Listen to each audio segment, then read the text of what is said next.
कुल्फी खोए वालिए जी। अस्सलाम वालेकुम जी। मेरा नाम जी गुलशेर अहमद है जी।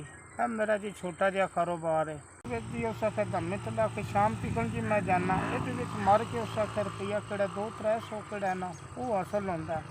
वो भी बड़े अस महंगाई के दौर में बड़ी मुश्किल नाल जी ये काम होंगे जी मेरा जी। मैं जी सब्जी खरीदा जाना बच्चों का पेट पाला जाना पढ़ा सका 200-300 रुपये ना जी गुजारा होंगे मेरा। मर के बड़ी मुश्किल नाल होंगे जी। जोड़े पैसे होते जी वो नहीं मैं ला छड़ना कुछ कड़ना की कारोबार बढ़ाना है जी। अगर जी मेरा दिल तो यही है वो सके जी मैं सब्जी पा लवा मेरी आमदनी बढ़ जाती है। कोई बच्चे भी किड़े खुशहाल च हो जाते हैं। मर के 200-300 रुपये ना वक्त किड़ा हो सके बड़ी मुश्किल ना जी धम्मे तो ला के शाम तिकन मैं हासिल करना जी। ये 4000 रुपया जोड़ा जी है जी तुहाडा मैनूं लभ गया जी। तुहाडा गलिया है जी।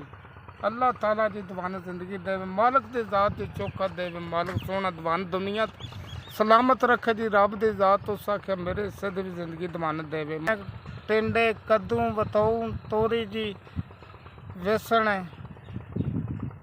जी ये जी अदकर थोम प्याज जी भिंडी तोरी गड्ढे जी मैं खरीद के बेचांदा जी। तो मेरा बड़ा इजाफा होता जी। मेरे बच्चे जेड़े ने खुशहाल च हो जाते जी। मैं भी किड़ा खुशहाल च हो जाता। मेरे घर का जेड़ा जी टाइम जेड़ा सौखा गुजरता रहता जी। मैं सारी जिंदगी वास्ते जी दवान दुआवां करता रहा। मालिक सोहना दवान सलामत रखे जी। मालिक की जात दवान इंशाअल्लाह दुनिया तो नेकियां सलामत रखे।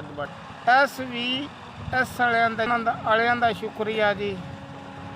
जी ये जिन्हों जी मदद मेरे वास्ते पहुँचाई है जी उन्होंने बहुत ही ज़्यादा शुक्रिया जी मैं अदा करना सर।